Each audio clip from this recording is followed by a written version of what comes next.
রাজধানী ধানমন্ডিতে আছেন সহকর্মী দিলশাদ জাহানিয়ানি। তার কাছে জানবো সবশেষ তথ্য।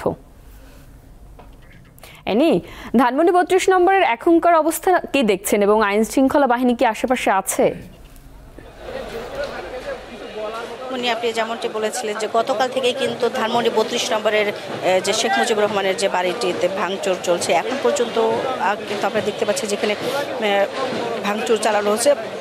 তবে আপনি যেমনটি বলেছেন যে এখন পর্যন্ত কোনো আইন শৃঙ্খলা বাহিনীর কোনো সদস্যকে আমরা কিন্তু এখানে দেখতে পাইনি। আর দিন বেলা বাড়ার সাথে সাথে কিন্তু আমরা দেখতে পাচ্ছি যে সাধারণ মানুষের উৎসুক জনতার সংখ্যাও কিন্তু বেড়েই চলছে। সকালবেলায় অনেক প্রচণ্ড ভিড় ছিল, কিন্তু সেই ভিড়টাকে কিন্তু ছাপিয়ে গিয়েছে এই মুহূর্তে।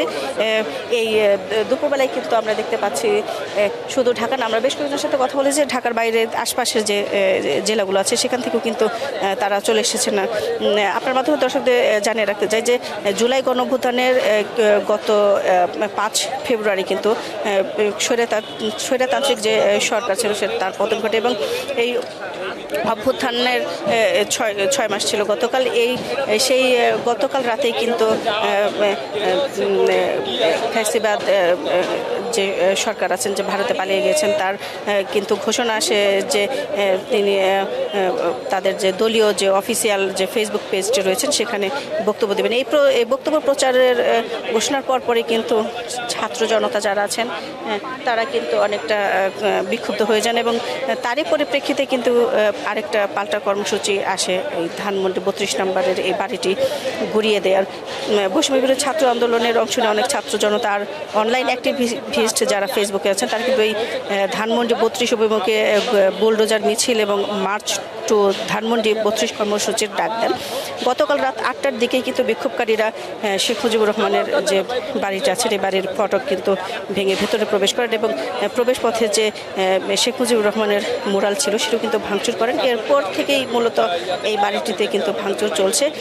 আজকেও কিন্তু ভাঙচুর চলছে এবং আমরা দেখতে পেয়েছি যে ভাঙচুর যে বাড়িটির আপনার মাধ্যমে দর্শকদের দেখাচ্ছে যে এটা কিন্তু অনেকটা প্রায় পুরোপুরি এখনও ভাঙা হয়নি, কিন্তু আমরা বলতে পারি অর্ধেকের বেশি কিন্তু এখন ভাঙা হয়েছে। তো এখানে যারা এসেছেন, যারা ছাত্র জনতা যারা এসেছেন তাদের কথা কিন্তু হচ্ছে যে ফ্যাসিবাদী সরকারের কোনো চিহ্নই এই বাংলাদেশে তারা রাখবেন না। আর মূলত আর সামনে যারা সরকার গঠন করবেন তারা বলছেন যে সামনে যারা সরকার গঠন করবেন মূলত তাদেরও কিন্তু এখান থেকে অনেক কিছু শেখার আছে। তারা চান যে এই বাড়ি ভাঙা থেকে কিন্তু তারা অনেকটা শিখতে পারে যে সামনের সরকার গঠন করলে তাদের আসলে দেশ ও জনতার জন্য কিভাবে কাজ করতে হবে এবং তারা কিন্তু তাদের কাজের মাধ্যমে মূল্যায়িত হবেন। এই ছিল এখানকার সবশেষ। আপনাকে ধন্যবাদ। ধানমন্ডি ৩২ থেকে যুক্ত ছিলেন আমাদের সহকর্মী দিলশাদ জাহানিয়ানি।